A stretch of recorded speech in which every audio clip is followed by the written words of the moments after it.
Hello there, beautiful friends and family.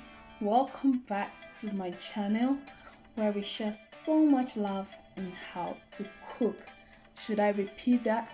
We share so much love. Yes, love is just important, just as food. So today we're gonna make some authentic jollof rice. I'm gonna use some tomato paste and I have my homemade tomato puree. It was just tomatoes and onions, and then I blended them together. Then I boiled it to reduce the moisture. I also have 1.5 cup of rice, that is basmati rice. And then I have 1 habanero pepper, garlic, ginger, black pepper, and some salt to taste, and also our onions. I'm gonna blend all of this together to season our meat. For the jollof spice, I'm going to use some Rosemary jollof spice and some stew spice, curry powder, black pepper, 2 habanero pepper to give it the heat. Yes, I love hot food. And some onion, 2 Maggi cubes, rosemary, and some bay leaves. So I'm gonna blend my ginger, onion, garlic, and black pepper, also the habanero pepper. Add some water to it into my blender. It goes, then blend it so it's smooth. Yes. So my meat is also already prepped. I already added some salt to taste.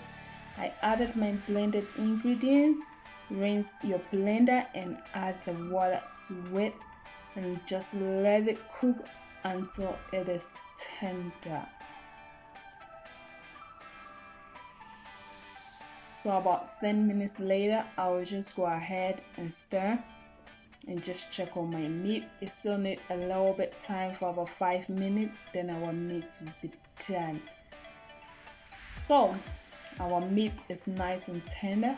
I'll just go ahead and take them out. Do not get rid of the water or the stock, because you're going to use it to cook our jollof stew. So into my frying pan it goes. I'm going to fry my meat till it's just perfect.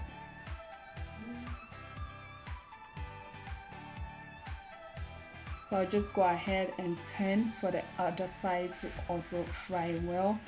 And now it's time to add my onions. Oh my goodness. If you know me, you know that I really love onions. Yes, I do, because of the fragrance. It's just pop a great aroma in there. I cannot just describe it, and I love that.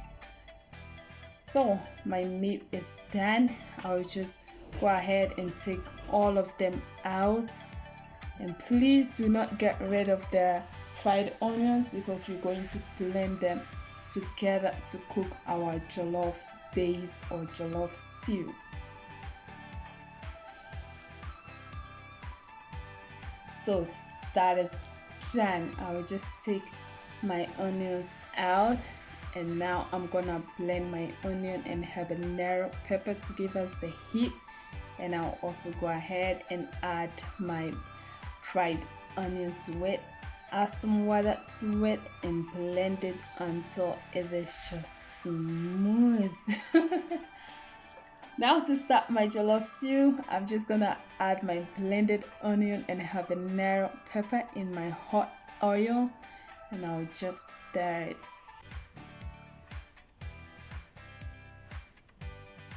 it. This just smells amazing. So we'll stir it until it's golden brown, and this is just perfect. So I'll just go ahead and add my tomato paste to it, and I will stir.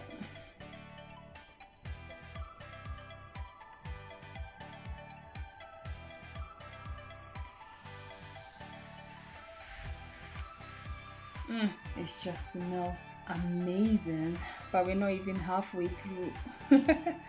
Yeah.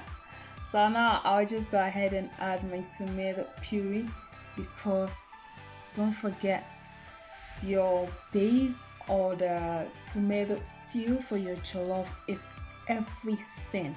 You do not want to ruin that. if you do want to achieve the perfect results for your jollof, then please make sure your jollof base is nice and just perfect.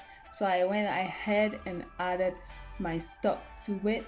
I'll just give it a stir, and we will let this cook until oil begins to settle on top.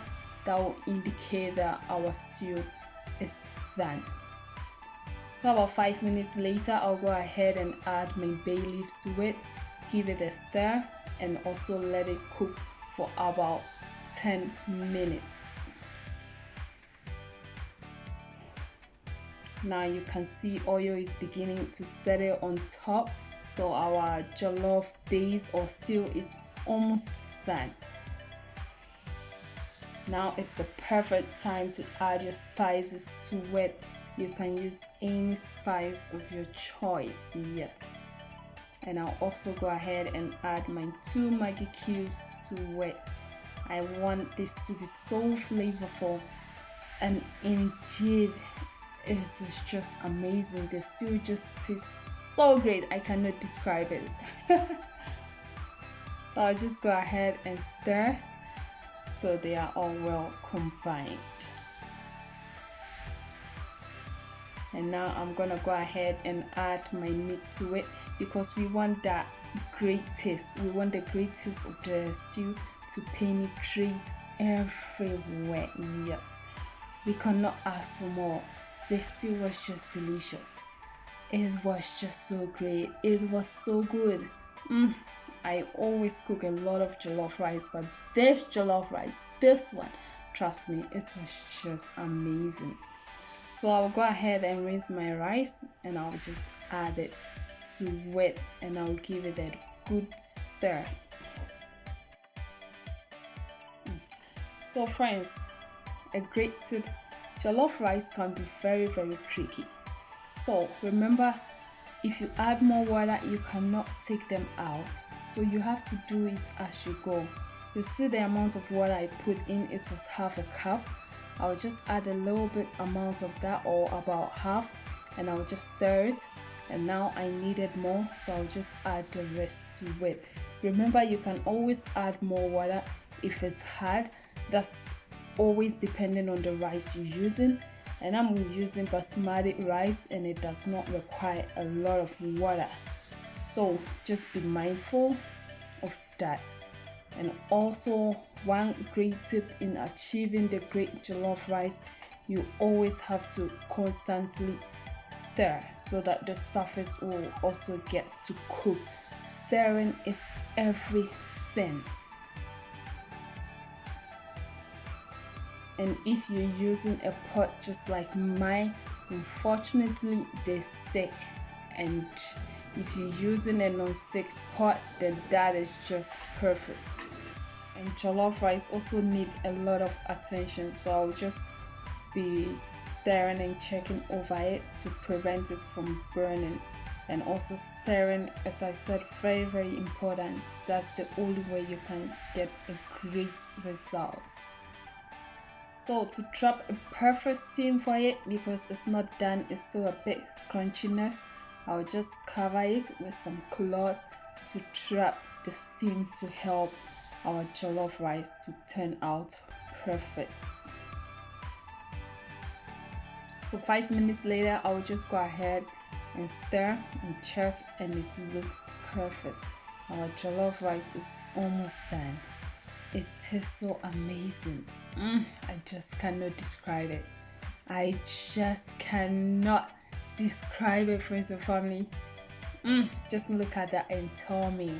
And I hope you can smell the aroma through your phone. So thanks for joining me today, and I'm gonna have this with salad. I hope you're gonna try your hands on that and let me know how it turns out. Thanks for joining me today. I love you all, and thanks for the massive support you show me.